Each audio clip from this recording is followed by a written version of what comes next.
One creature has captivated the human imagination more than any other.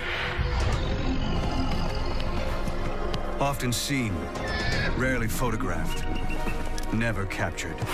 It is called Yeti, Sasquatch, but most know the creature as Bigfoot. Now a team of top scientists search the globe, using the latest technology and their expert knowledge of the animal kingdom. They question the creature's very existence, uncover shocking new evidence, and wonder if we've been searching for the wrong creature all along. Join us for the definitive guide to Bigfoot.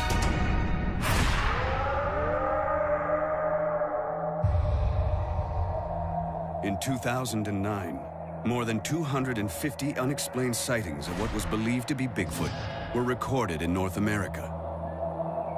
But they're the tip of the iceberg. Now, for the first time, we have created a global map of Bigfoot sightings. More than 10,000 from the last 200 years.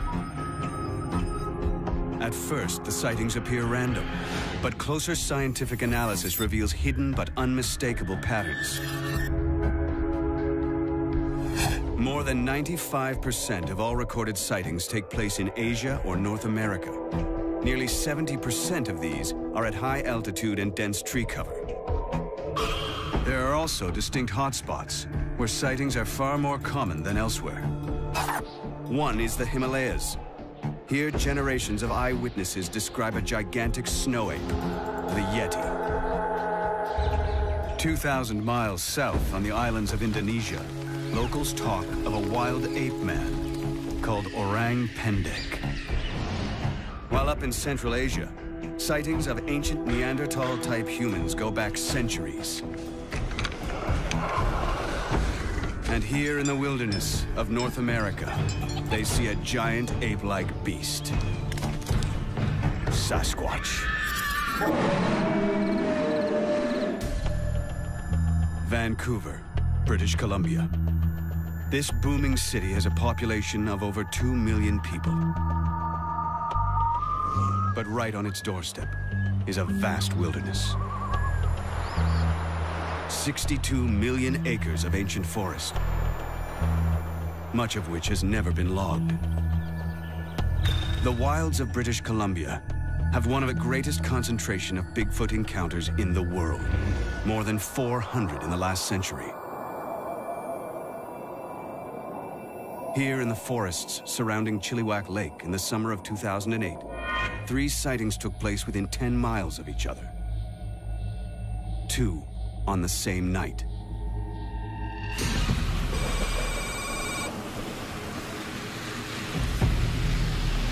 This driver is alone on a remote dirt road. He's never believed in Bigfoot, but he's about to see something that will profoundly challenge what he has previously regarded as fiction.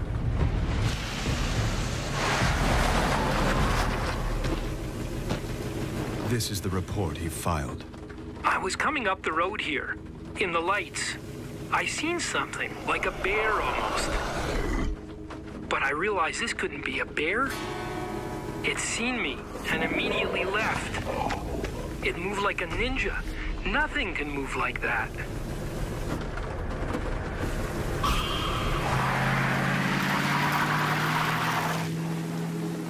Like hundreds of others, this eyewitness chose to remain anonymous for fear of being ridiculed. But his words are real. 3.5 hours later, another encounter takes place when a trucker spots an identical creature on the same stretch of road. The distance between the 2 sightings? Just 1 mile. The local newspaper filed this report.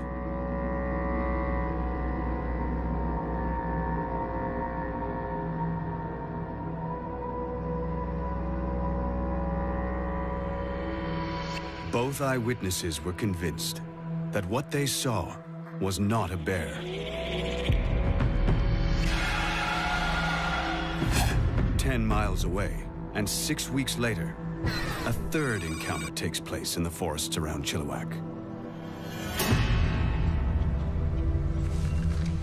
This experienced hunter was out stalking deer off the Ruby Creek Forest Service Road. What happened next has haunted him ever since. Without warning, a rock hurls toward him. I swung my upper body and my rifle over to the side, thinking that it was a bear, and it wasn't. It was a rock in mid-flight. It looked to be about 2 feet long. So I was looking to where it came from. And I saw a flash of black, and it took off through the bush. It took it literally a couple of seconds from approximately this area here to about there. There are no records of bears ever throwing rocks. I come into contact with bears quite often, and this was not a bear. Didn't exactly want to find out what it was. I don't like knowing that there's something out there that can pick me up and use me as a toothpick. I spent the last 2 years trying to forget it ever happened. These 3 encounters are just a small sample of the rich history of sightings in this area.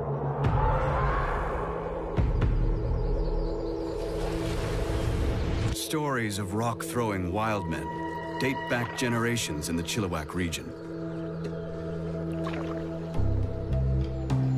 It's July 1934, and local Native American Tom Cedar is out fishing for trout.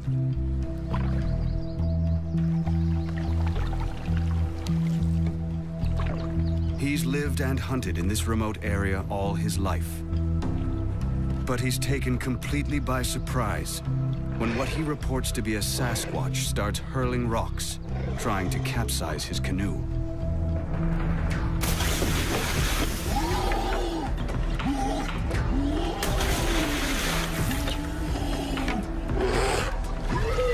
It's one of a series of attacks. And the first time local tribes share their long history of Sasquatch encounters with outsiders. This Sasquatch rock art from Northern California was painted in 500 AD. How do you explain hundreds of encounters stretching back over centuries? Something is out there, but what? Here in one of the world's Bigfoot hotspots, the forests of Canada, 5 of the world's leading scientists have come together to solve this global mystery. Field researchers and specialists, experts in discovering new species of primates, ancient humans, the habitats and behavior of the great apes, the fossil record, and the search for unidentified hominids. Their mission is to focus on how to find these unidentified creatures and establish once and for all if they exist. This is one of the most intriguing questions of zoological exploration that faces science in this modern era. Jeff Meldrum has first-hand experience of what may have been Bigfoot. Did you hear that? That rock was pretty good size. Let's stay here. We've had action. We've had rocks thrown at us. In 2007, he was part of a team besieged by an unidentified rock-throwing creature in a remote Canadian cabin. One of us was urinating off the porch when the first stone hit the side of the cabin. I'm still shaking. Teammate Ian Redmond has led several expeditions searching for evidence of the Yeti. He's convinced something unexplained is out there. If you put aside the hoaxers and the ones that are clearly mistaken identity, there's still a nugget, which is why we're all here. The team will concentrate on a fundamental principle. If Bigfoot is real, it must fit into our understanding of the natural world, meaning it must do everything other animals do, from feeding to finding a mate. The scientists first examine the best evidence available, video and film footage. There are hundreds of examples of this sort of evidence for Bigfoot. Their first task is to eliminate the hoaxes. This video shot near the Canadian town of Banff seems convincing enough, until you realize an identical creature was seen promoting a local business the night before. What is that? Don't tell me that's a Yeti. Then there are the videos where the images are so indistinct, they could be almost anything.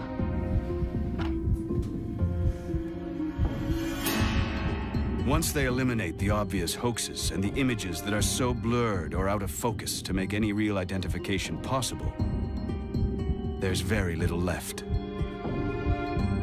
The experts are not so surprised. Animals are there at home in their environment, and we're often the intruder, the visitor, and evading human detection is not that difficult. Just how well animals can live undetected by man was proven by this incredible video footage shot in 2007. It's almost all the evidence we have of a new species of man-sized primate, the billy ape. Found in the remote forest of Congo, Africa, it took primatologists a year to track down and film these giant-sized 300-pound chimps. But local people had talked about them for generations. Anna Nakaris has discovered 6 new species of primates. I believe very much in what local people say. And if local people tell me something is there, I have a suspicion that it may be, even if I haven't seen it. The team points to the discovery of the billy ape as a positive indicator for Bigfoot. If a new species as large as this has managed to live undetected by science for so long, could other species of giant ape-like creatures still be out there? The team goes in search of answers, heading out into the heart of the densest clusters of Bigfoot sightings in the world. And they tackle the single most controversial piece of Bigfoot evidence ever. A team of leading scientists are searching for evidence of Bigfoot that cannot be dismissed. Their goal? To separate fact from fiction and create the definitive guide to this mysterious creature. Research has identified the forests of British Columbia as one of its most probable habitats.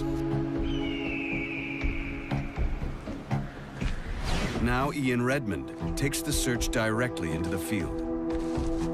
He's one of the world's leading gorilla trackers and is using his highly trained eye to look for signs of an unknown species of ape. Redmond is on Vancouver Island, a place where sightings of Sasquatch are so common, it's sometimes nicknamed Ape Island.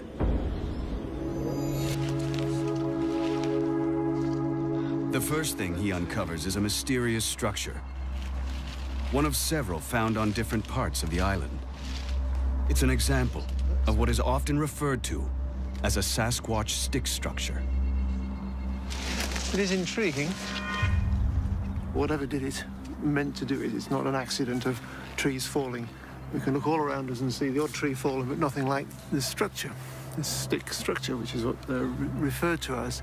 The great apes all build nests to sleep in. They sometimes interweave bamboo stems that are this sort of thickness and therefore impossible for a man alone to break. And they form a platform above the ground to sleep on. But that doesn't look like anyone slept in it. It's just an interesting structure. But if it isn't a nest, what could it be? Ah, but that is interesting because it was broken off before it fell. Redmond suspects another motive for the structure, which is also common in gorilla behavior. If its intention is to tell other Sasquatch that there's a powerful male here and he can break off sticks, that would be an interesting interpretation. If its intention is to warn humans not to enter into the Sasquatch territory, I don't think it's working. It's just going to intrigue us all the more.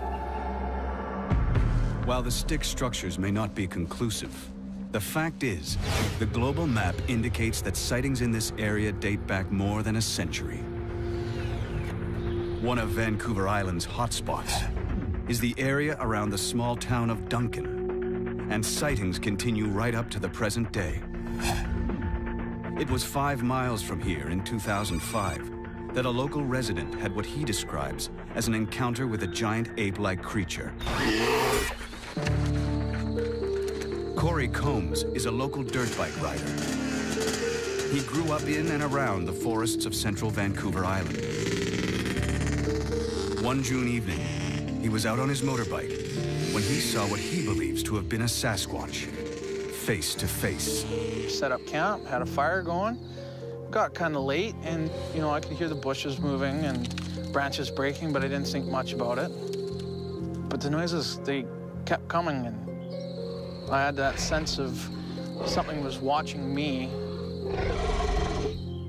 And when we got our flashlight going, and the batteries were just about to die, and all I remember was seeing the light shine on its face before the battery died, and that was the instant that I knew exactly what was watching me. That it was indeed Sasquatch. Very distinctive facial features, you know, real broad cheeks, and very predominant eyebrow structure. The face of what looked like an ape. It turned, and then it was gone. And it just left me in just pure terror.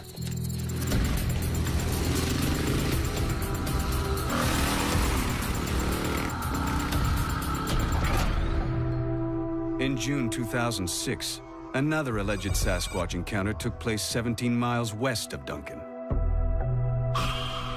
Alan Robertson had pulled onto the roadside with his boat on a trailer when what he thinks could have been a giant ape suddenly attacked. We stopped, you know, do a pee break, but then everything started shaking inside the truck. My stepson says, "We're rolling backwards, we're rolling backwards." I said to him, "No, I've got my foot on the brake, I'm in park." This fear came over me. The safety chain was just hanging. The boat itself was twisted in its cradle, and there was 3 cracks here and 2 cracks here. Even now, when you think back, it just, I get, you know, shivers. A third nighttime encounter with what the witness thought was a giant ape took place in June of 2009 on Mount Sicker, 6.5 miles from Duncan. Andrew DeWall was out putting his 4x4 through its paces on a forest road when he pulled in at the top of the mountain to check out the spectacular early evening view. But as he turned to an area of recently logged trees, he saw something he couldn't believe. It looked like your typical picture of a Sasquatch that you'd see on a commercial. It had the flat face, the long draped hair, his arms were down by his knees. And it popped up from behind that stump, just kind of came up. They had moved up into about that range, and I just kind of laughed it off, you know? You don't expect to see something like that walking on 2 legs through the bush. So we got out of the truck, I picked up some rocks and I threw them off the corner of my Jeep, and then from the back corner of my vehicle, something yelled at us. Sounded like 20 dogs perfectly in sync, barking at once. It's kind of like a punch in the back of the head. And that's when we both kind of got scared and drove out of here.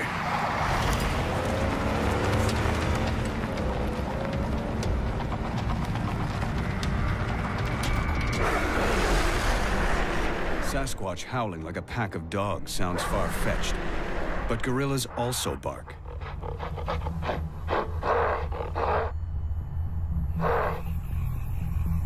An important factor linking all 3 of these Vancouver Island encounters is that they all took place after sundown. Apes don't have night vision, so how could Bigfoot be active at night?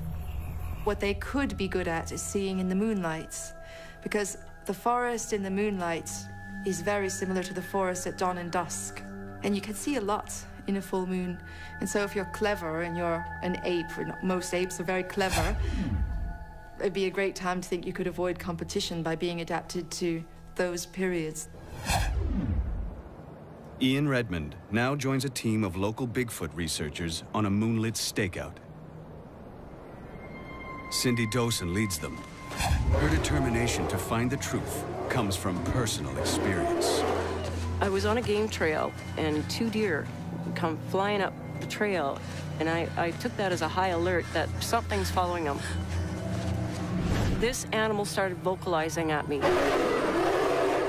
The sound was so strong, I could feel it, and I was probably 200 feet away. It was like a yell, scream, roar, all in one sentence. Tonight, Cindy's hoping she'll hear Sasquatch again. Her team have come equipped with a high-tech listening device and an advanced night vision camera to perhaps capture its image.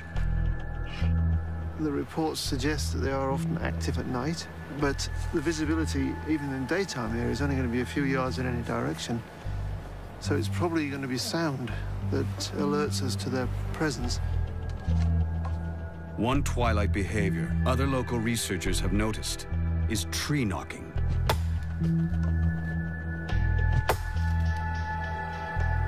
Sasquatch apparently respond to this because they say that if you sort of thwack twice, you'll get 2 taps coming back.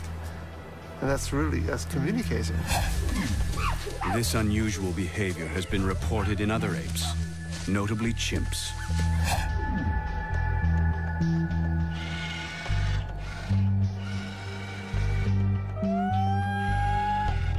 While they wait for a reply, the researchers try another tactic, known to provoke a response from what they think is Sasquatch. A long call that they believe mimics the call made by females of the species. Incredibly, against all odds, a faint reply.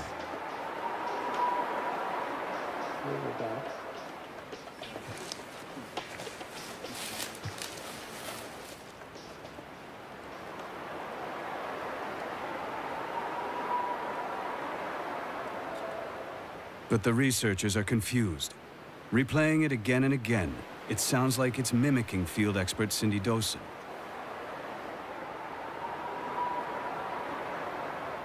It sounds almost human.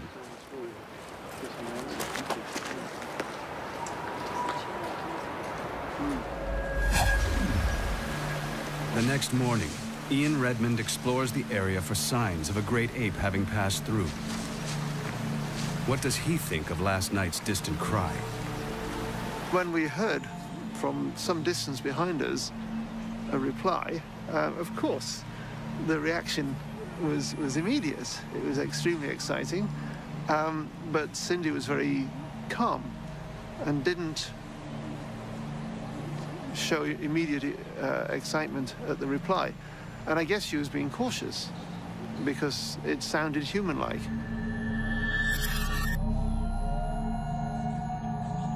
While they investigate further, Jeff Meldrum tries a new technique he hopes will uncover solid evidence. He's teamed up with Bigfoot researcher and habitat specialist John Mayenzinski. They've gone back to the drawing board and come up with a new and untried method for finding Sasquatch: tracker dogs. Well, these detection dogs are used quite commonly in search and rescue efforts, but also in recovery efforts, finding the remains of a deceased hiker or hunter. If dogs like these can be trained to locate human remains, they could, in theory, be trained to find the remains of Sasquatch. The most difficult part of the training is finding something that may give the dogs the creature's scent. Our first sample came from a mountain range in Washington State, about 20 years old now. The other sample is much more recent. This is about 2 months old. It comes from the Rockies, and it was also associated with tracks. It's a tough call. The experts can't be sure if the samples are genuine, nor that they give off enough scent to potentially train the dogs to hunt for remains. The 2 dogs take it in turns to try and pick up scent from either of the samples. The first dog detects nothing.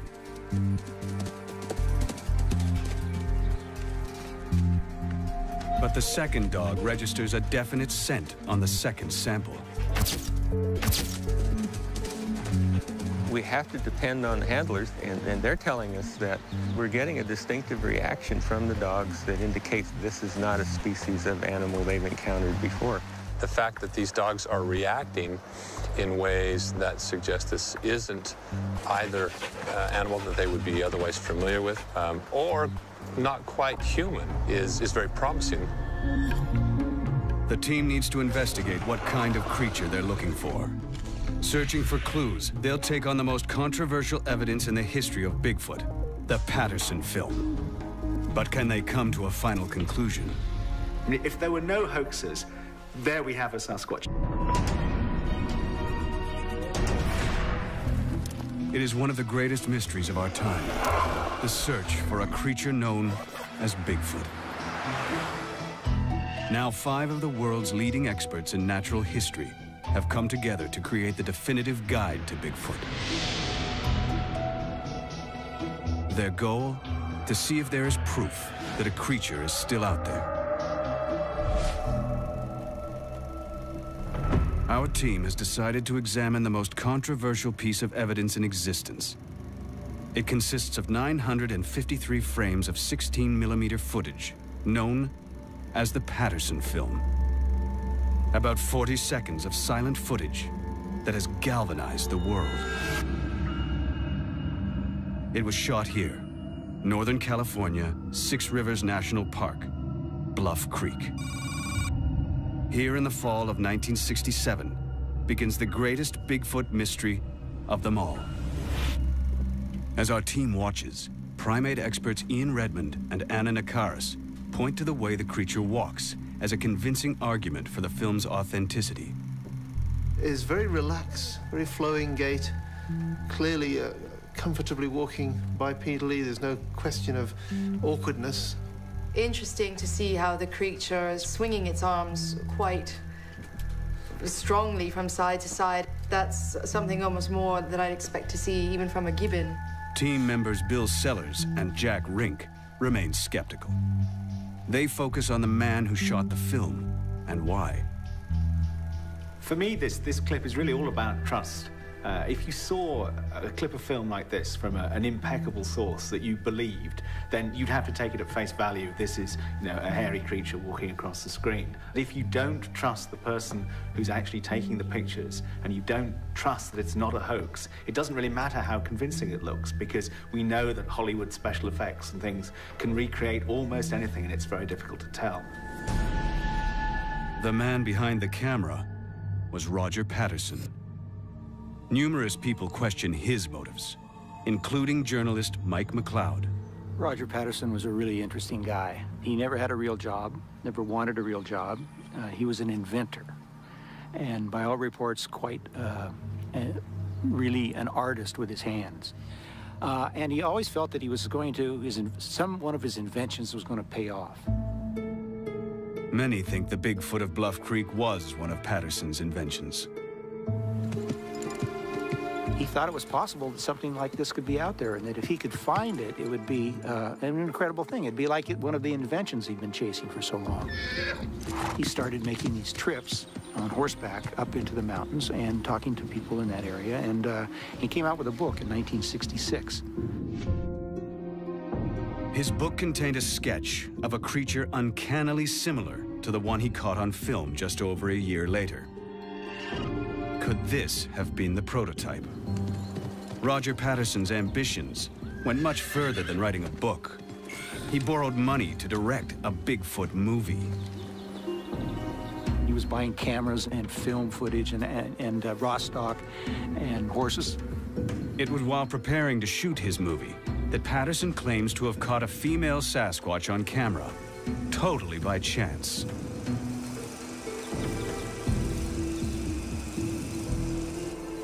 It all sounds too good to be true.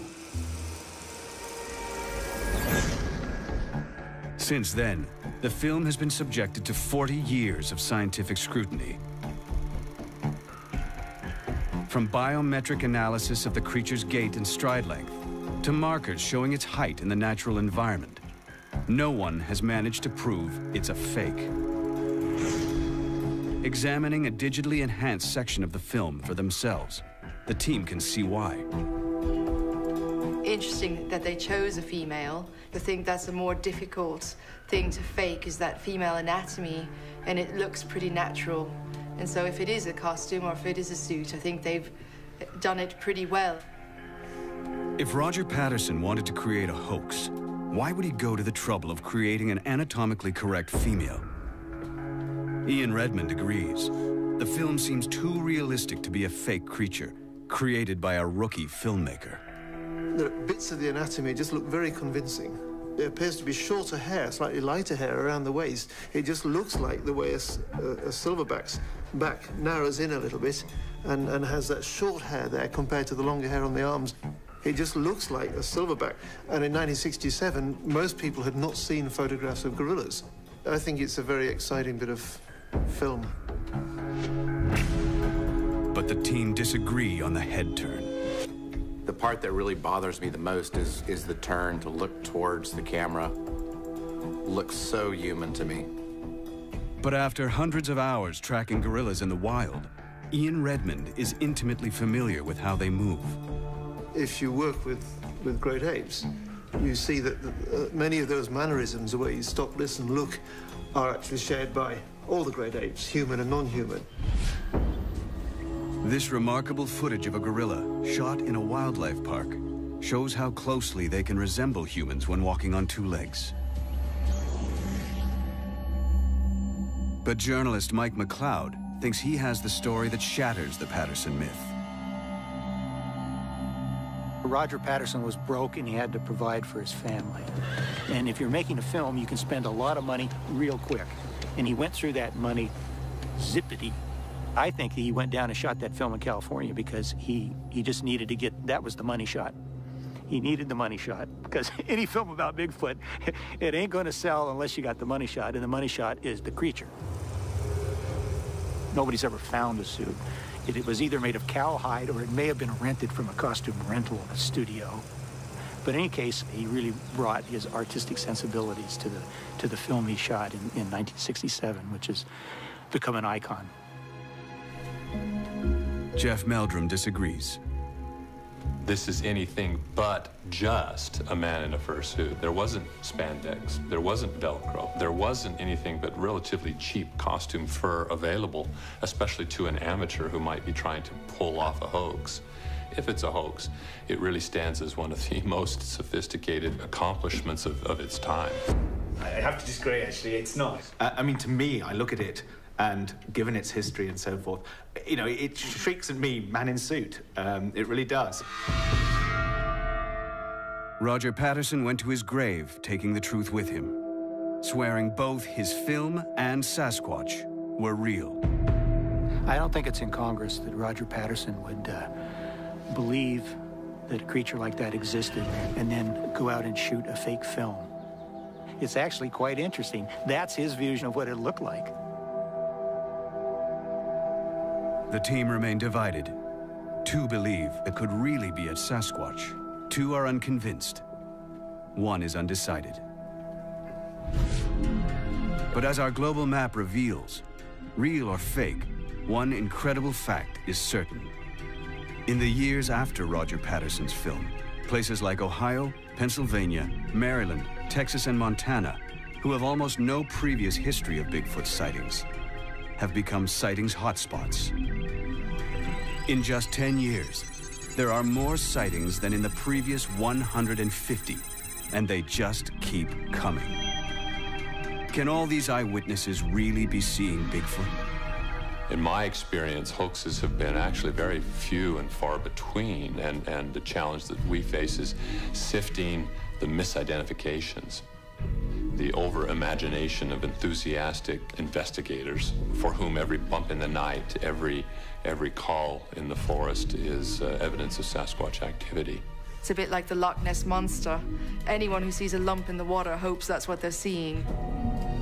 The team decides to investigate this massive surge. One of the places with the greatest rise in sightings of Bigfoot-like creatures is Florida.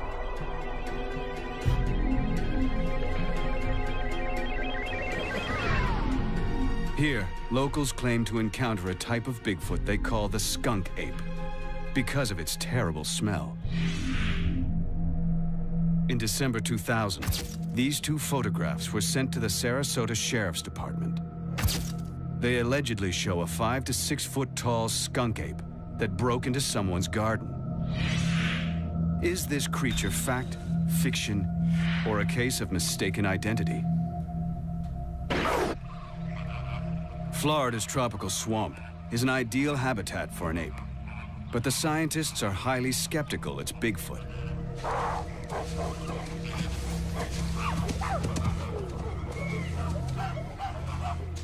There's a whole huge menagerie of pets that have been released, particularly in South Florida. We know that primates can thrive in these habitats, and chimpanzees are extremely adaptable, and there's a lot of food they can be eating in Florida. Keeping chimps and orangutans as pets became fashionable in the 1970s, just when sightings of the skunk ape took off. A very common issue is for people to buy a baby or an infant primate, keep it until it's a bit older and stronger, and often they're purchased illegally or they're held without a license. And all it takes is 2 or 3 to start a population. They live a long time. I mean, a chimpanzee can easily live to be 60 years old, and so you only have to have a few releases, perhaps, you know, decades ago, and the odd sighting, and that would certainly keep alive a rumor of a skunk ape for a long, long time. The team believes the huge surge of skunk ape sightings in Florida, more than 200, are a case of mistaken identity triggered by Roger Patterson's film. Sightings of skunk ape are probably nothing more than an escaped chimp. But not all clusters are as easily explained. The biggest hotspot the team cannot dismiss is the Pacific Northwest, a region that stretches from Northern California up through Oregon, Washington State, and well into Canada. This area has an unbroken history of sightings. It is from this region that the word Sasquatch originates, and local Native Americans describe sightings of a tribe of hairy giants that date back centuries. This ancient wisdom may be the key to solving the mystery of Bigfoot. A team of scientists is searching for definitive evidence of Bigfoot. Having examined the famous 1967 film by Roger Patterson, they found it caused a massive surge in sightings. But some areas were more affected than others. The team's global map shows them that hundreds of sightings in the Pacific Northwest took place long before Patterson's film, making them potentially far more reliable than sightings reported elsewhere in the years after. A key hotspot is the area around the town of Chilliwack in British Columbia. There were a cluster of sightings here in the early 1930s and 40s.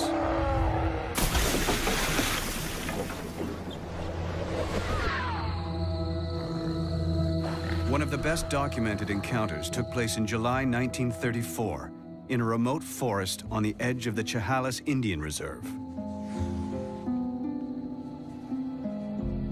Millie Saw and a friend are at home.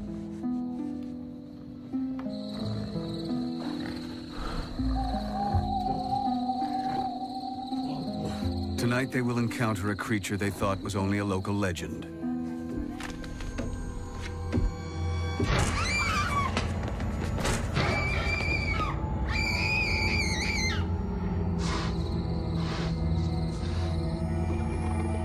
The two women report a giant hairy hand at their window and being trapped for the whole night by a monstrous creature. It's an untarnished record from impeccable witnesses. And they're not alone.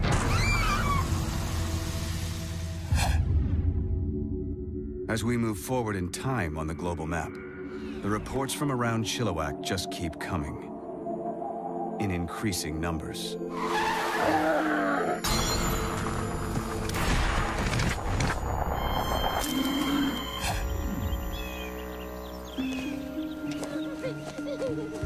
September 1941. This is Jenny Chapman and her young children. They're a respectable folk, known and trusted in the local community. It's a typical afternoon. The kids are playing, and Jenny is hanging her laundry. Her husband, Jack, is at work on the railroad. They're alone. Their home is miles from the nearest town. The forest is close and dense. And something is out there.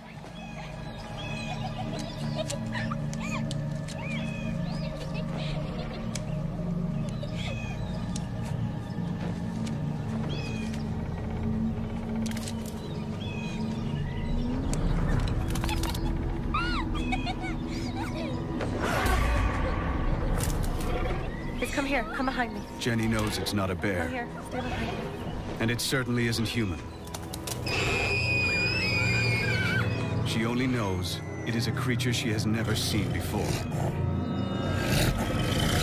Jenny Chapman and her children flee for their lives.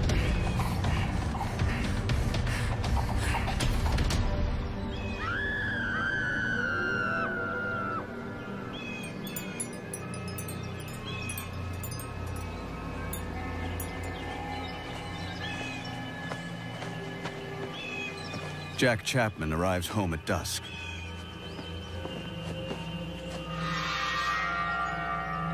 Sarah! Sarah! Jenny!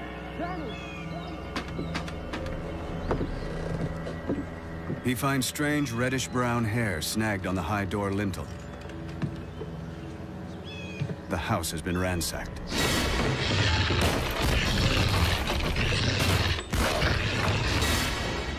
A 300-pound fish barrel has been lifted, broken apart, and the fish stolen.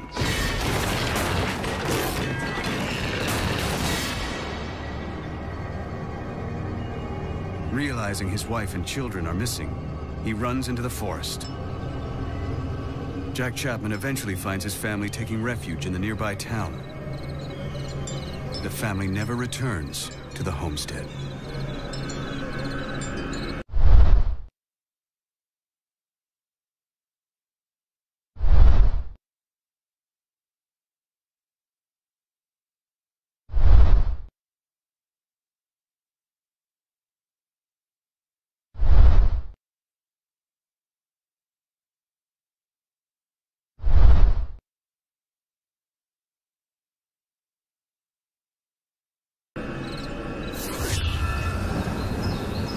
If the creature exists, the team agrees the Pacific Northwest might be one of the few places in the world with enough wilderness and resources to support a large omnivorous ape the size of Bigfoot. But there are some crucial questions they need to answer. One of the things you need to work out is actually what they eat, particularly what they might eat during the winter when, you know, food is presumably not very good supply. And the sort of the equivalent animal that you might think of would be something like a bear, which of course can hibernate. But the larger primates, really, it's not something that they can do. So you need a food supply. Yeah, right. And in the Pacific Northwest, I mean, one thing to bear in mind that the coastal forests of British Columbia, for example, has very little snow accumulation during the winter. And so there are thousands of miles of coastline through that inside passage up into southeastern Alaska that actually is a very rich habitat and provides a lot of food resources throughout the year. Yeah, things like shellfish and shellfish and kelp and all the invertebrates that are available in the tide pools. The ransacking of the Chapman's house suggests Sasquatch has an appetite for fish. If so, it wouldn't be the only primate to eat seafood. Several species of monkeys eat mollusks they find in shallow water. But Sasquatch are frequently seen far inland at much higher altitudes. Surviving here would require Sasquatch to live on hard-to-process foodstuffs, like sedge grass, leaves, even bark. This in turn would require a specially adapted gut. A very long gut with a long passage time allows them to process coarser food items, leaves and so forth, that would be unavailable to many other animals that inhabit the western United States. It's not out of the realm of possibility whatsoever. But do sightings of Sasquatch in the Pacific Northwest match up with the best food zones for a large omnivorous ape? Using the global map, the team compares sightings with the best possible habitats. They match up almost perfectly. Well, there's a lot of links between altitude, precipitation, and temperature, and also with vegetation. So if you get more rain, you tend to get more vegetation. So we're seeing them in the northwestern rainforest. The whole team agrees that a giant omnivorous ape could survive in the Pacific Northwest. But they need to consider a crucial question. How did a giant ape get to North America? Seeking answers, they look to Asia and sightings of another famous unknown creature, the Yeti.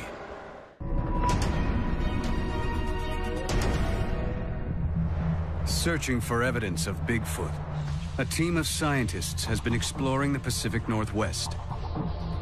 They found an ideal habitat for an omnivorous great ape.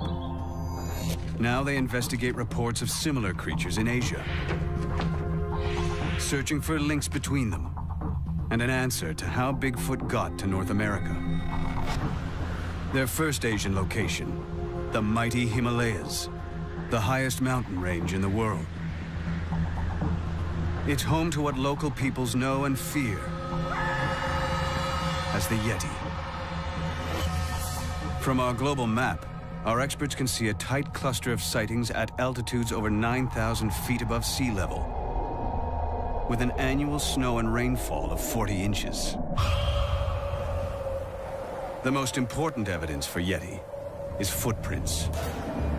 In 1951, climber Eric Shipton was at a height of 20,000 feet during an expedition to Mount Everest, when totally unexpectedly, he came across these ape-like giant prints. With no other humans living even remotely nearby, he was convinced they must have been genuine.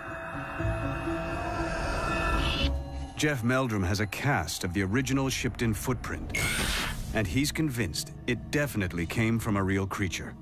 It's quite distinctive in that the large toe is divergent from the remaining toes. A more thumb-like appendage. The Shipton footprint is further enigmatic in the fact that the second toe is quite enlarged. This may be a natural feature, or it could also be a pathology. We don't really know, since only a single footprint was documented. It seems extremely unlikely that someone would add an injury to a faked footprint. And even more improbable that they would fake footprints on a remote snowfield more than 20,000 feet up in the Himalayas. The trouble is, this seems an unlikely habitat for a giant ape. Primates are basically tropical animals. The sort of temperate, very cold areas that you see Yeti in are really very different from what you'd expect to see with a modern primate.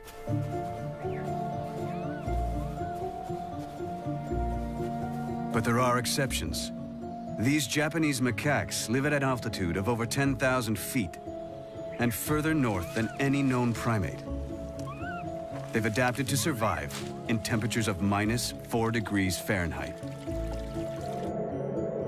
Could Yeti have adapted to live in the same environment? There are other primates that are adapted for high altitudes, and they have very huge home ranges. I don't think Yetis live in the snowfields. I think they pass through the snowfields, and they spend most of the time foraging in the forest where the food is. And on my one visit to Nepal, I was impressed by the number of food plants that were the same as mountain gorilla food plants. Yeti's available diet and its footprints suggest it could be a creature closely related to a giant mountain gorilla.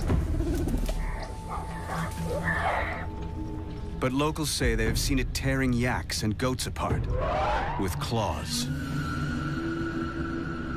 This seems impossible because apes don't have claws. Ian Redmond's experience on expedition suggests there may be a simple explanation. I found the carcass of a wild goat, which had been eaten by a predator, and there were big cat prints nearby. But I would think that any intelligent hominid coming across a carcass killed by another predator would immediately avail himself of it. Rather than kill yaks and goats itself, Yeti could be a scavenger. The team has little other evidence to go on. Tibetan and Nepalese monks treasure Yeti hairs and bones as sacred artifacts. Some samples have been analyzed for DNA, but so far, almost all have been identified as belonging to other known animals. But the Yeti isn't the only unknown giant creature in this isolated part of the world. Less than 300 miles from Mount Everest, in the mountainous jungles of the Garo Hills of northern India, there is a long history of sightings of an almost identical creature, called locally the Mande Barum. Local people encounter them all the time. They see them in the forest. They say in general they're quite gentle, that they don't really harm you, but they're still extremely afraid of them.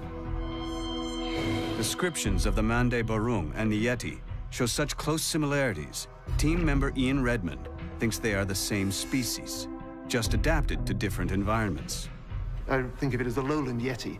It's not up in the snowfields, it's down in hot, steamy tropical forests of northern India. Evidence for this lowland Yeti is even more difficult to track down. It's actually very good luck to get a piece of it. And so by the time anybody goes to investigate it, villagers have come from miles around and ripped off a token. And it's almost like a relic, a little piece of a saint. You never see a whole body, but you occasionally see the scalp or you see a finger bone. And in fact, local ranger he had a finger bone, and he wanted to have it submitted for DNA analysis to see what it was. And he gave it to the Department of Wildlife, and they thought it would bring mockery to the department, and so it disappeared. I think what this does, though, is highlight fear of ridicule, because anyone who's seen any of these things is likely to keep quiet about it because they'll be mocked. 1,000 miles east, in China, is what may be a third variety of Yeti. A creature the Chinese call the Yeren. In the mountainous forests of central China is a cluster of 200 sightings. But these are just reports from the last few decades. Legends of encounters with the Yeren, or wild man, date back to 200 BC. Yeren, Yeti, and Mande Barum, three almost identical Bigfoot-type creatures, all sighted within a few hundred miles of each other. The theory is they could all be linked and share the same ancestor, a giant ape that lived in Asia in the past. Remarkably, discovered only a few hundred miles south of these three clusters of sightings, is fossil evidence of a giant prehistoric ape. Called Gigantopithecus, for centuries its teeth were used as ingredients in Chinese medicine. Gigantopithecus was first discovered by these molars that were being sold in Chinese apothecaries as dragon's teeth, and turned out to be big ape molars, and then a bit of mandible was found, I understand, and if you kind of put that together, it seems that it was a large gorilla-like ape. It was using bone samples like this that team member Jack Rink, a specialist in fossil dating, worked out how long ago Gigantopithecus lived. Well, to the best of our knowledge, Gigantopithecus's last known occurrence was about 300,000 years ago in southwest China. So that's your geographical and your temporal location for the last sighting in the fossil record. This means Gigantopithecus was still alive at the time of our Stone Age ancestors. There's almost no possibility that humans and Gigantopithecus did not encounter each other So I really firmly believe that there has to have been interaction between these two primates. The majority of the team believe that if the Yeti and Asia's other reported giant apes exist, they are almost certainly descendants of Gigantopithecus. But is the North American Sasquatch? Today, Asia and North America are separated by the Pacific Ocean. But many times over the last million years, a temporary land bridge has formed between Siberia and Alaska as sea levels have changed. It's possible a giant ape could have migrated across this precarious plateau of land into North America. But there's another creature that could also have made this journey. Now the team investigates evidence that sightings of Sasquatch might not be a giant ape, but a species much closer to man.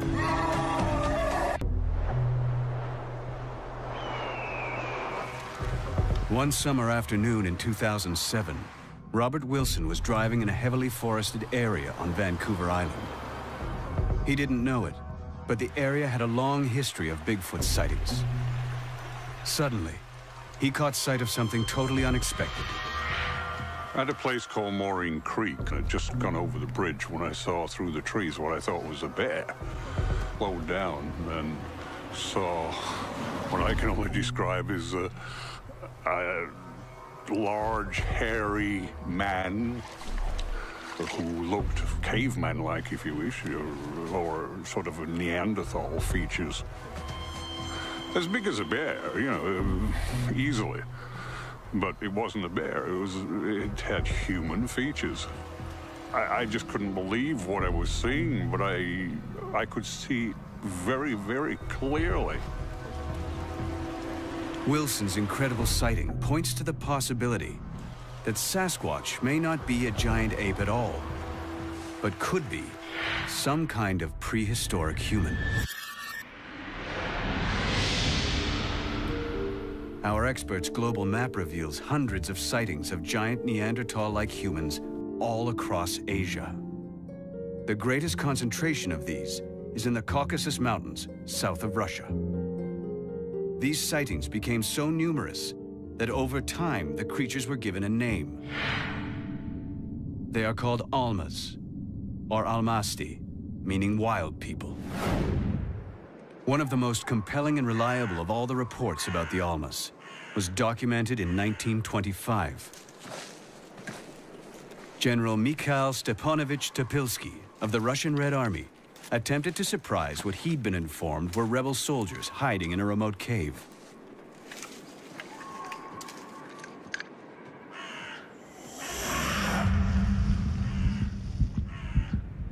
The Russians could hear something moving inside.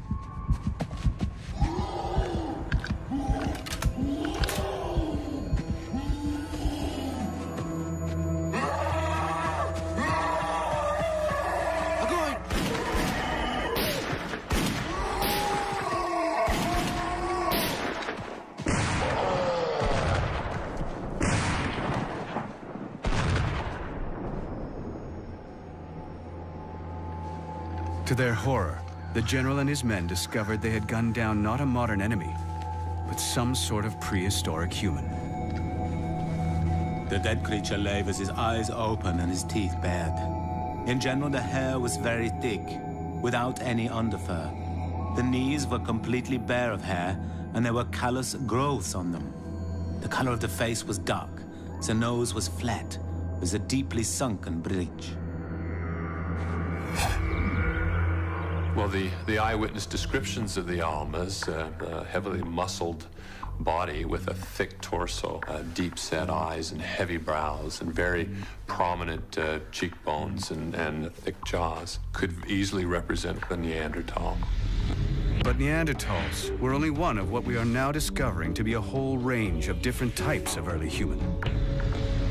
One of the really interesting things about human evolution that we're now finding is that it's not a kind of evolutionary tree. It's more what we call an evolutionary bush. And there are lots of little side branches. There are lots of cousins of humanity that didn't go anywhere. Evidence for other primitive human-type creatures has been increasing dramatically. In fact, fossil evidence of a human relative has been found on the island of Flores in Southeast Asia, and it shows that this creature was alive until recently. Unlike the Almasty, they are very small, but they too are a separate species from modern man. Scientists named the creature Homo floresiensis. Homo floresiensis, the hobbit, is always described as an example of island dwarfism. So this is an animal that's found itself on an island with none of the normal competitors that we'd normally have. And there is no need for it to be big anymore. Nothing's going to eat it because there are no predators. And so the particular ecology it's in is favoring being small. Fossils of this real-life hobbit date to 10,000 years ago. But locals on nearby Sumatra have long spoken of a legendary small forest man they call Orang Pendek.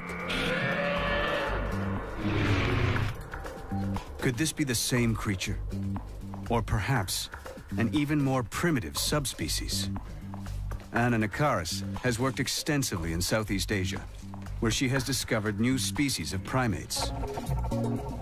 She's convinced local people's stories of Orang Pendek are reliable and of a real creature.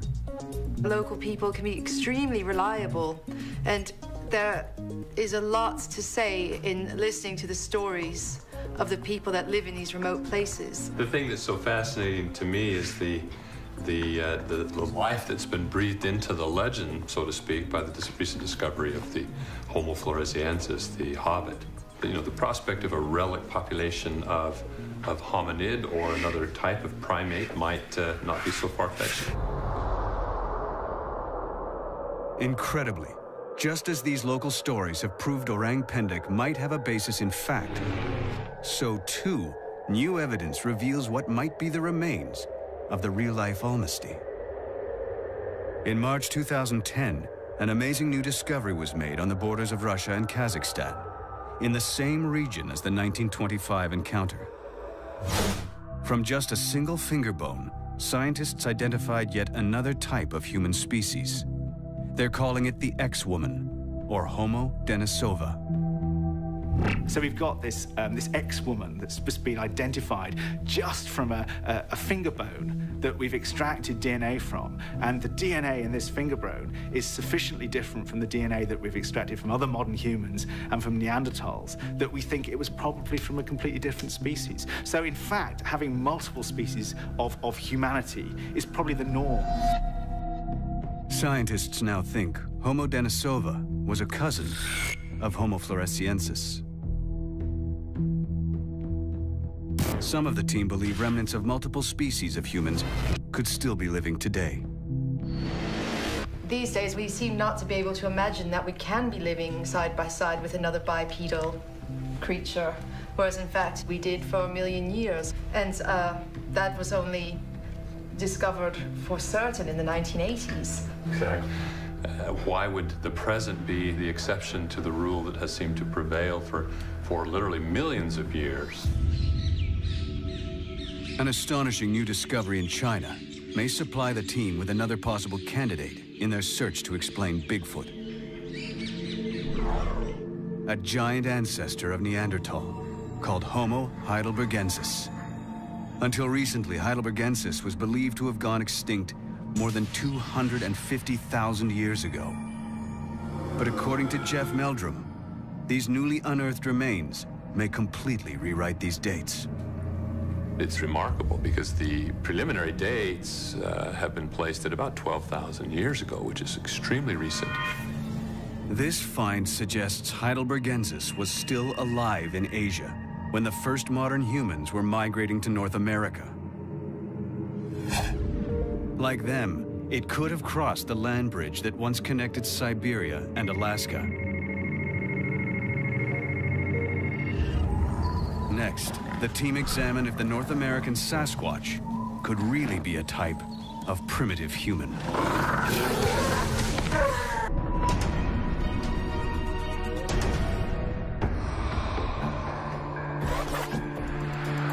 In their quest to find definitive evidence of Bigfoot, a team of scientists is examining the possibility that the creature may be a type of early human.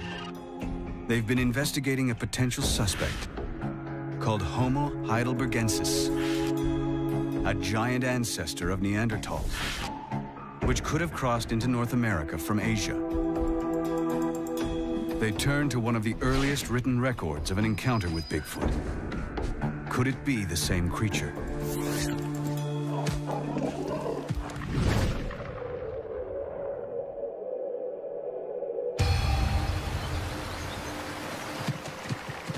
(1891). Herman Gilbert and his brother-in-law have come west to stake a claim for land. They're in Northern California, at the southern end of the Cascade Mountains. This is the same area where Roger Patterson will shoot his famous film of a giant ape-like creature 76 years later.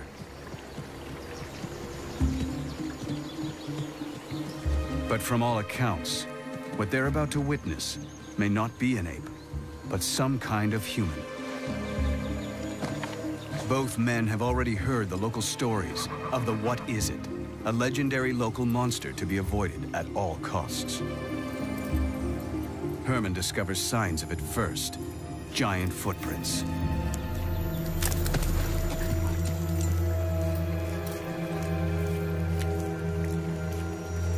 Bones and gore litter the area.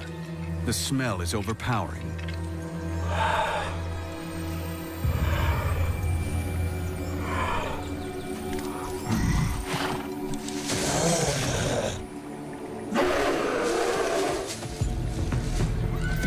Then they spot the creature itself. A huge, hairy man, bathed in blood, beating its chest and wailing in anger.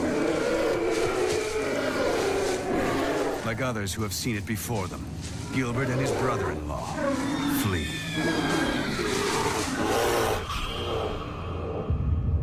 This early story of Sasquatch clearly describes a Neanderthal-like man.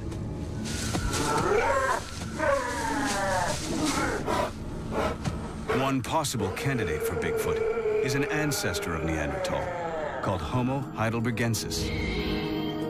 Heidelbergensis was the biggest known ancient human. We have specimens a towering 6.5 feet tall, but there could easily be others that were much taller.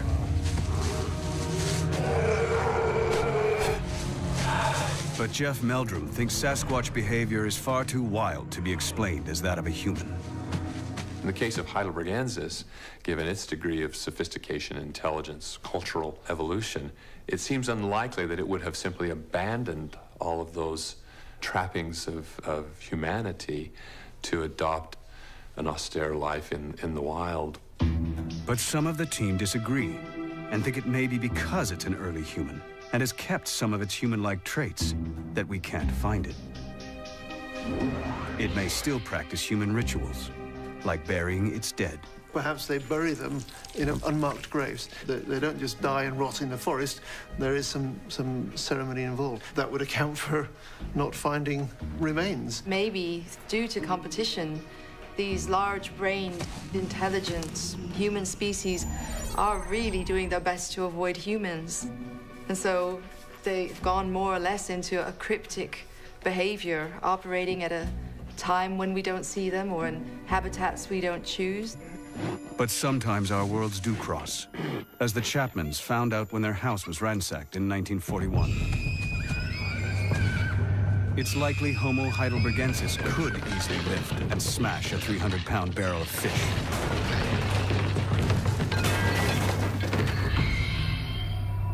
Fossils show heidelbergensis had much thicker bones than a modern human. Bone's expensive, so if you've got thick bones, then you're going to have fairly big muscles to operate these things. Thick bones, big muscles, and therefore you were stronger. This stronger frame and muscles could also explain how the creatures have regularly been reported to run at speeds of 30 miles per hour. Sprinters, it's all about power. It's all about having kind of a bigger engine, so that's sort of more muscle for your weight. Perhaps they were built for sprinting. Today's fastest sprinters average 6.3 feet tall and run at 27 miles per hour. A super strong 6'5" Heidelbergensis could easily be faster. And that's not all. Native American stories of Sasquatch describe hairy, rock-throwing men, which closely match the description of Heidelbergensis. The tribes of the Pacific Northwest also report the Sasquatch's attraction to human women. These stories stretch back centuries, but even today, they remain protective of women when they believe Bigfoot is at large. When non-tribal people visit those locations where they take special care and they escort the females back to their vehicles and make sure that they are safely off the reservation. And I've personally been escorted off a reservation because they believed that there was a Bigfoot in the location. One woman who says she knows what it's like to be pursued by a Sasquatch is Cindy Dosen. In April 2008, she was out in the forest around Maple Mountain, Vancouver Island, when an unidentified giant creature pursued her.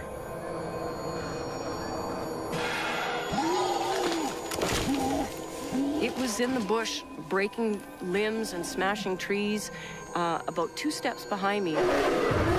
She fled for her life. This thing screaming and hollering at me. I need to hide, get out of the way. It was like it was hurting me or pushing me along. The creature chased Cindy several hundred yards until she reached the safety of her 4x4 and sped off.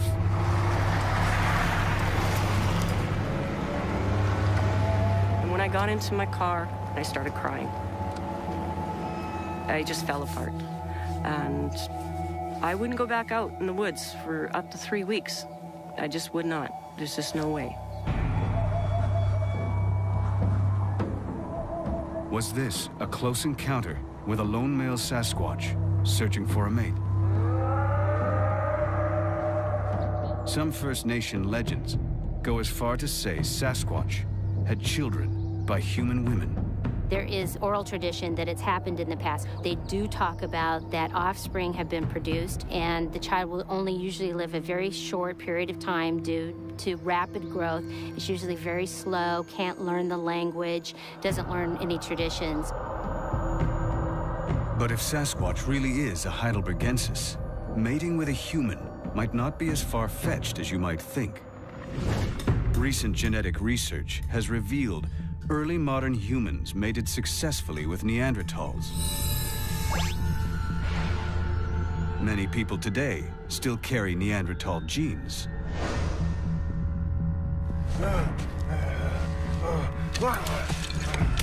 The team has assessed a body of evidence that supports the idea that Sasquatch could be an ancient human. Height, strength, speed, even sexual attraction all make more sense if Sasquatch is a type of oversized Heidelbergensis. But Professor Jack Rink is about to propose a dramatic, never-before-revealed theory that suggests Bigfoot isn't an ancient species, but a type of modern human that has transformed itself into a creature of the wild. Our scientists believe there are most likely 2 explanations for Bigfoot, if it exists. The first is that it's a giant ape descended from a prehistoric creature called Gigantopithecus. The second, it's an unidentified species of ancient human, possibly a Homo heidelbergensis. But now the team investigates a third possibility, a new theory that focuses on the Pacific Northwest.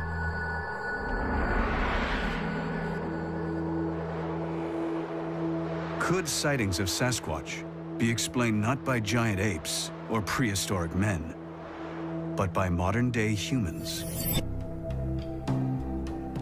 Based on research into the Native American Squamish Nation, Jack Rink has learned of the secretive training rituals that must be undertaken by the tribe's shamans. One of the aspects of the Squamish Nation oral tradition is that people become literally wild people through shamanic processes where they have to go off and stay isolated for periods of over 10 years, eating wild foods, being isolated from the other parts of their tribe. So the living wild people apparently do exist. The clues that helped reveal this groundbreaking evidence were uncovered on the rugged shoreline of British Columbia by one of the Squamish Nation's foremost scholars, Professor Rudy Reimer. Reimer was searching for stone tools used by his ancestors when they first settled the area more than 10,000 years ago. People picked up local rocks and modified them for plant gathering and hunting and a whole wide range of other activities. But he kept finding stone tools in out-of-the-way places, and intriguingly, many appeared to have been in use in recent times. When we did find them, they were in odd locations. They were in remote, hard-to-access areas.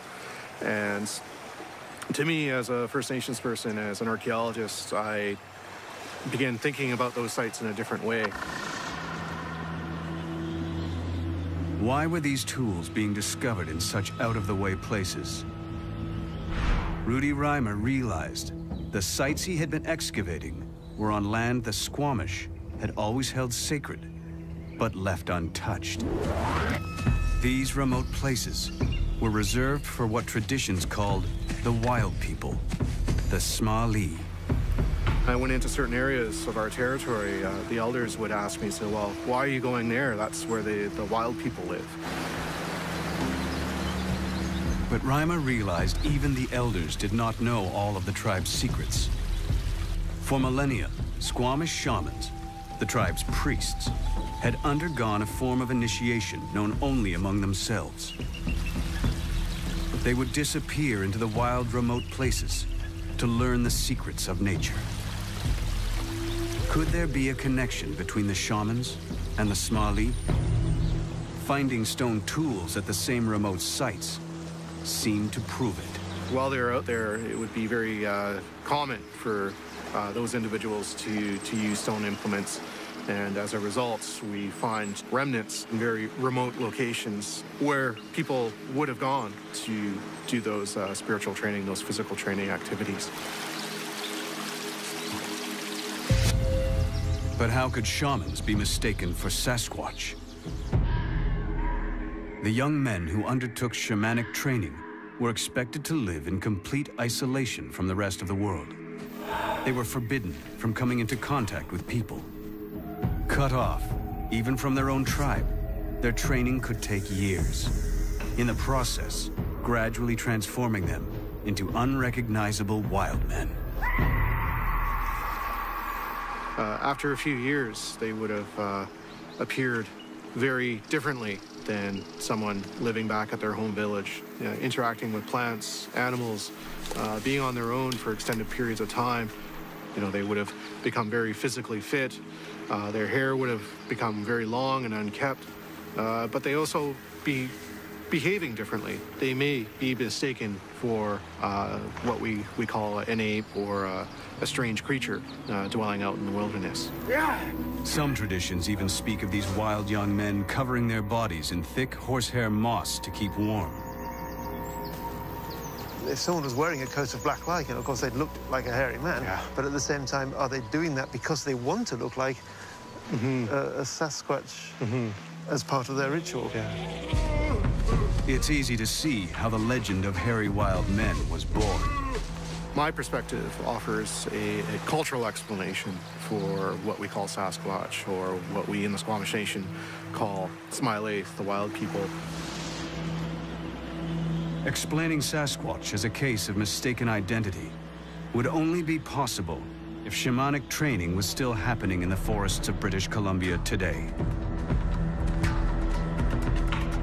Incredibly, this seems to be the case. Carries on into modern day, and those people who are re-engaging with the landscape in those various forms of training, they bring back important messages of the landscape. And it's not just the Squamish people. Tribes all over the Pacific Northwest have similar age-old traditions of wild man training. Can more than 400 local eyewitnesses over more than 100 years actually have been staring into the eyes of Squamish shamans? And could similar shamanic initiations explain sightings elsewhere?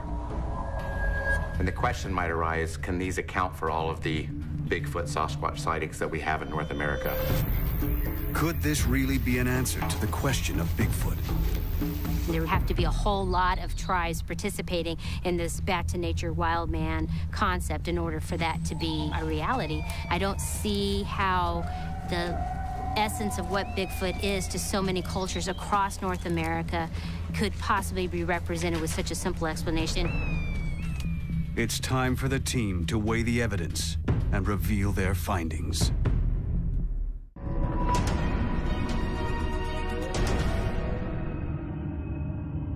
The team investigating the worldwide mystery of Bigfoot is coming to its conclusions. They've narrowed down their inquiry to 3 potential suspects for what the creature, if it exists, could be. Now they consider this 3rd and latest suspect, Native American shamans training in the wild. Can these account for all of the Bigfoot Sasquatch sightings that we have in North America? It wouldn't account for the 16-inch footprints, though, would it? Ian Redmond has spotted a major flaw in the shaman theory. The creature is named Bigfoot for good reason. No ordinary human could ever leave footprints like these. Studying the giant-sized footprints allegedly left by Sasquatch is Jeff Meldrum's specialty. He's studied hundreds of them and found the distribution of sizes follows a pattern identical to a real animal species. This is exactly the type of data we would expect if we were, in fact, sampling a real population. But the existence of hoaxers makes any definitive conclusion drawn from footprints alone uncertain. What we really need is a live specimen, or the next best thing, its bones.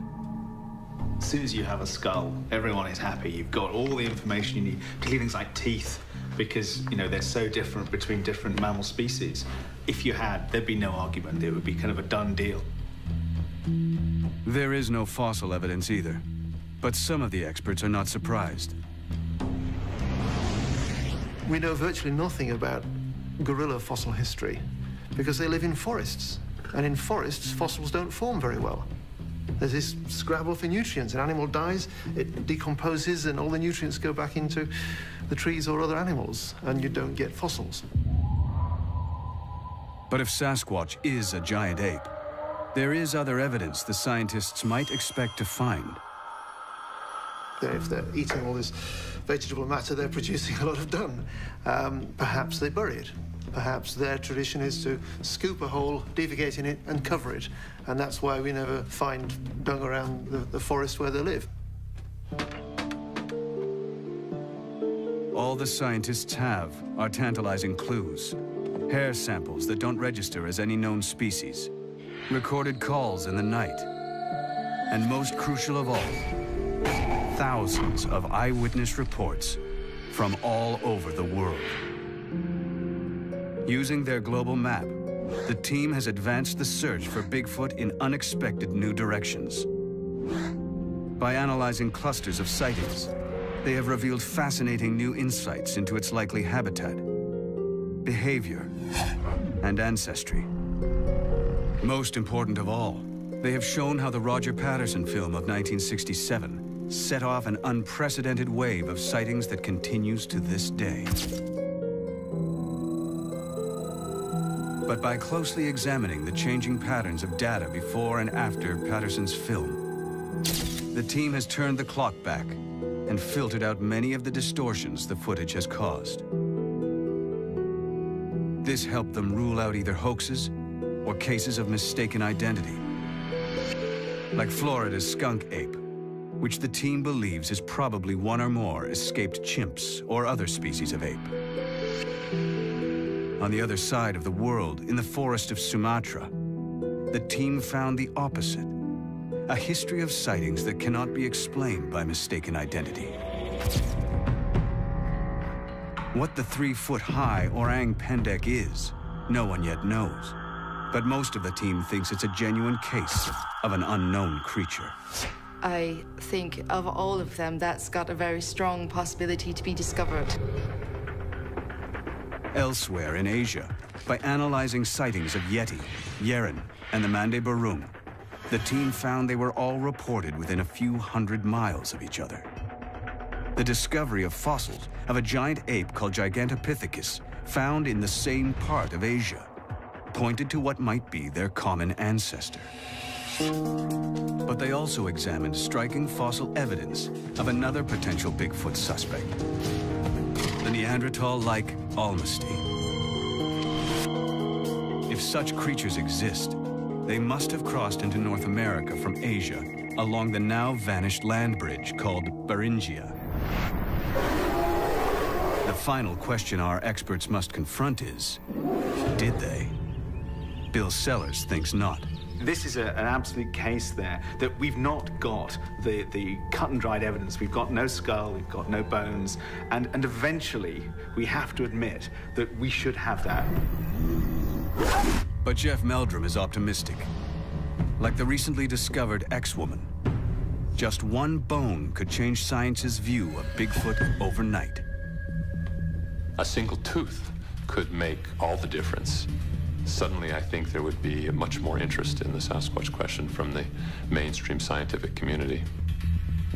Jack Rink remains open-minded about the existence of giant unknown apes in the world. I'm not completely convinced that we are dealing with a mistaken identity phenomenon. I think there's a considerable amount of evidence that there may be, in fact, some primates out there. Anna Nakaris and Ian Redmond believe the sightings are strong enough to warrant further detailed investigation. It's extraordinary.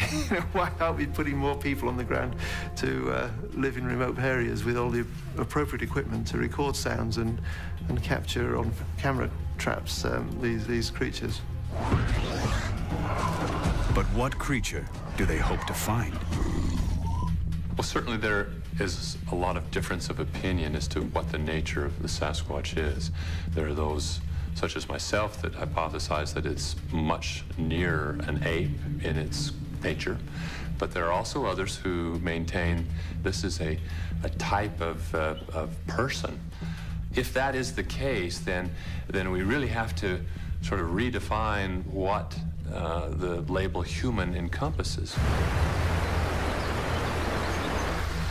Whatever Bigfoot is, remains a mystery we may never solve. Like many extinct species, it may already have vanished into history without leaving any physical trace. But if it still survives, it surely hides in the last remote and unexplored places of our planet, constantly keeping just one step ahead of us.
All over the world, one creature has captivated the human imagination more than any other.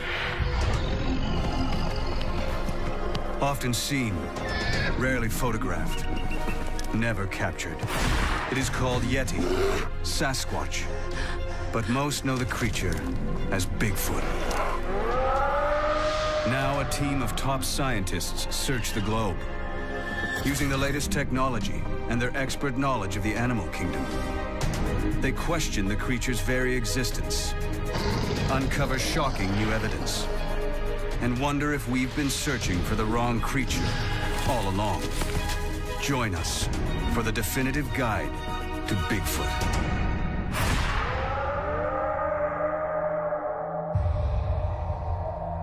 In 2009, more than 250 unexplained sightings of what was believed to be Bigfoot were recorded in North America. But they're the tip of the iceberg. Now, for the first time, we have created a global map of Bigfoot sightings. More than 10,000 from the last 200 years. At first, the sightings appear random, but closer scientific analysis reveals hidden but unmistakable patterns. More than 95% of all recorded sightings take place in Asia or North America. Nearly 70% of these are at high altitude and dense tree cover. There are also distinct hotspots where sightings are far more common than elsewhere. One is the Himalayas. Here, generations of eyewitnesses describe a gigantic snow ape, the Yeti. 2,000 miles south on the islands of Indonesia, locals talk of a wild ape man called Orang Pendek. While up in Central Asia, sightings of ancient Neanderthal-type humans go back centuries. And here in the wilderness of North America, they see a giant ape-like beast. Sasquatch. Vancouver, British Columbia. This booming city has a population of over 2 million people. But right on its doorstep is a vast wilderness. 62 million acres of ancient forest, much of which has never been logged. The wilds of British Columbia have one of the greatest concentration of Bigfoot encounters in the world, more than 400 in the last century. Here in the forests surrounding Chilliwack Lake in the summer of 2008, 3 sightings took place within 10 miles of each other. 2 on the same night.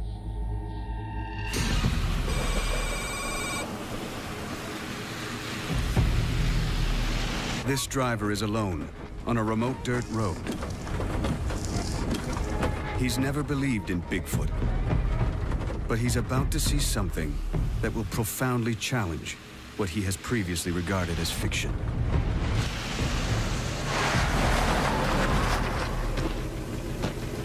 This is the report he filed. I was coming up the road here, in the lights. I seen something, like a bear almost. But I realized this couldn't be a bear. It seen me and immediately left.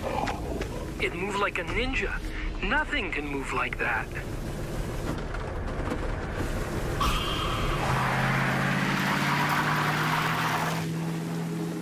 Like hundreds of others, this eyewitness chose to remain anonymous for fear of being ridiculed. But his words are real. 3.5 hours later, another encounter takes place when a trucker spots an identical creature on the same stretch of road. The distance between the 2 sightings, just 1 mile. The local newspaper filed this report.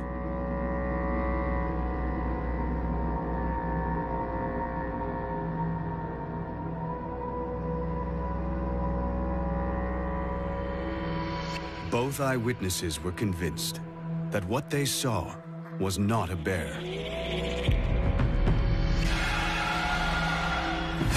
10 miles away, and 6 weeks later, a third encounter takes place in the forests around Chilliwack. This experienced hunter was out stalking deer off the Ruby Creek Forest Service Road. What happened next has haunted him ever since.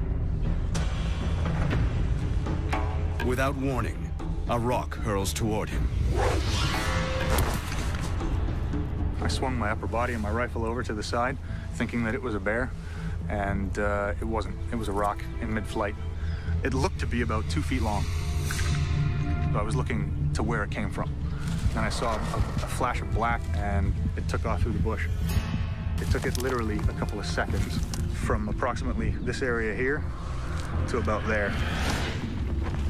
There are no records of bears ever throwing rocks.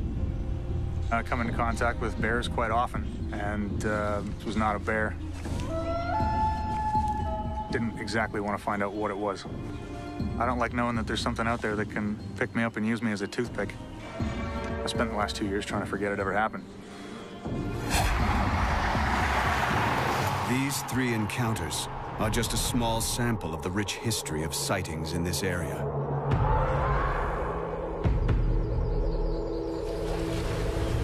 Stories of rock-throwing wild men date back generations in the Chilliwack region. It's July 1934, and local Native American Tom Cedar is out fishing for trout.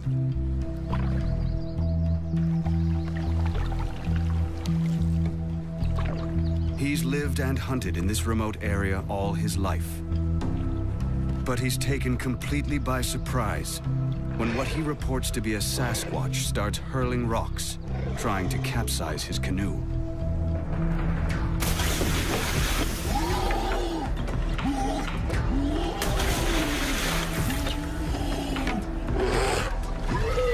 It's one of a series of attacks. And the first time local tribes share their long history of Sasquatch encounters with outsiders. This Sasquatch rock art from Northern California was painted in 500 AD. How do you explain hundreds of encounters stretching back over centuries? Something is out there, but what? Here in one of the world's Bigfoot hotspots, the forests of Canada, 5 of the world's leading scientists have come together to solve this global mystery. Field researchers and specialists, experts in discovering new species of primates, ancient humans, the habitats and behavior of the great apes, the fossil record, and the search for unidentified hominids.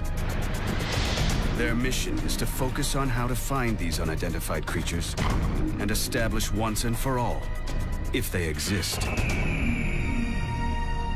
This is one of the most intriguing questions of zoological exploration that faces science in this modern era.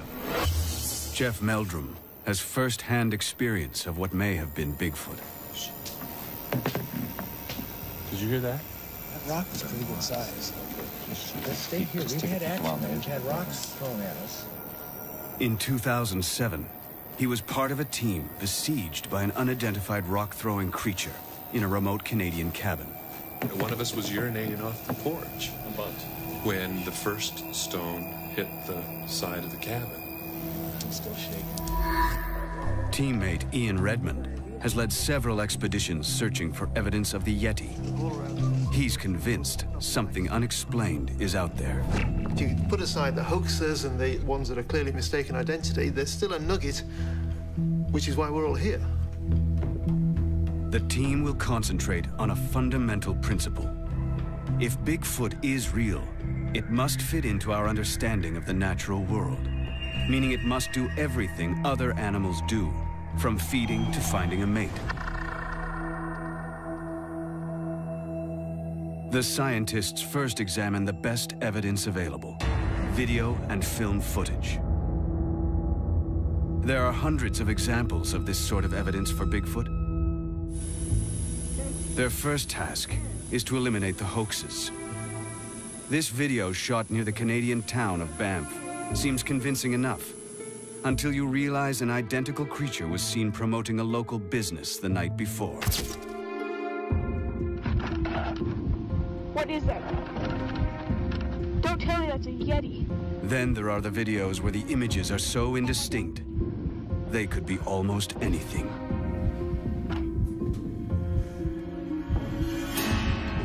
Once they eliminate the obvious hoaxes and the images that are so blurred or out of focus to make any real identification possible, there's very little left. The experts are not so surprised. Animals are there at home in their environment, and we're often the intruder, the visitor, and evading human detection is not that difficult. Just how well animals can live undetected by man was proven by this incredible video footage shot in 2007. It's almost all the evidence we have of a new species of man-sized primate, the billy ape. Found in the remote forest of Congo, Africa, it took primatologists a year to track down and film these giant-sized 300-pound chimps. But local people had talked about them for generations. Anna Nakaris has discovered 6 new species of primates. I believe very much in what local people say. And if local people tell me something is there, I have a suspicion that it may be, even if I haven't seen it. The team points to the discovery of the billy ape as a positive indicator for Bigfoot. If a new species as large as this has managed to live undetected by science for so long, could other species of giant ape-like creatures still be out there? The team goes in search of answers, heading out into the heart of the densest clusters of Bigfoot sightings in the world. And they tackle the single most controversial piece of Bigfoot evidence ever. A team of leading scientists are searching for evidence of Bigfoot that cannot be dismissed. Their goal? To separate fact from fiction and create the definitive guide to this mysterious creature. Research has identified the forests of British Columbia as one of its most probable habitats. Now Ian Redmond takes the search directly into the field.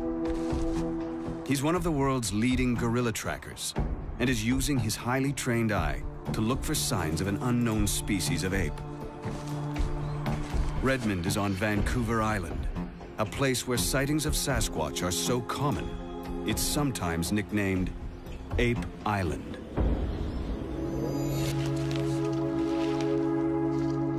The first thing he uncovers is a mysterious structure, one of several found on different parts of the island.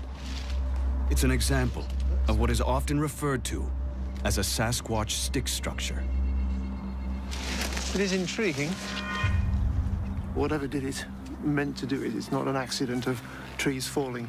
We can look all around us and see the odd tree falling, but nothing like this structure, this stick structure, which is what they're referred to as. The great apes all build nests to sleep in.